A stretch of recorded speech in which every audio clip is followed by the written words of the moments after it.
বিএনপির সিনিয়র যুগ্ম মহাসচিব রুহুল কবির রিজভী তিনি বলেছেন জামাত বিএনপির সাথে বেশ কয়েকবার মুনাফিকি আচরণ করেছেন। তো এই বিষয় নিয়ে আপনার বলার কি আছে যে তাহলে কি জামাত শিবিরকে একটা মুনাফিকি দল কিনা?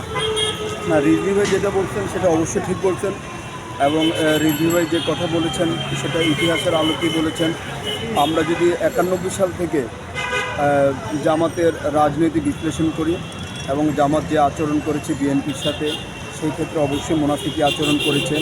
আমরা যদি সহজ বাংলায় কথা বলি, 91 সালে জামাত বিএনপির সাথে জোটবদ্ধভাবে নির্বাচন করেছিল। সেই ক্ষেত্রে জামাত সিট পেয়েছিল 18টি। আমরা এর 5 বছর পরে দেখলাম জামাত আওয়ামী লীগের সাথে চলে গিয়েছে এবং সেই ক্ষেত্রে জামাত সিট পেয়েছে মাত্র 3টি। আবার জামাত আমাদের সাথে জোটবদ্ধ হয়েছে। এই যে জামাত, এবং আমরা 86 সালেও দেখেছি জামাত আওয়ামী লীগের সাথে গিয়ে এরশাদের পাতানো নির্বাচনে অংশগ্রহণ করেছিল। তো সেই দৃষ্টিকোণ থেকে রিজভী ভাইয়ের কথা অবশ্যই সমর্থনযোগ্য এবং অবশ্যই যৌক্তিক। জামাত অবশ্যই মুনাফিকি আচরণ করেছিল।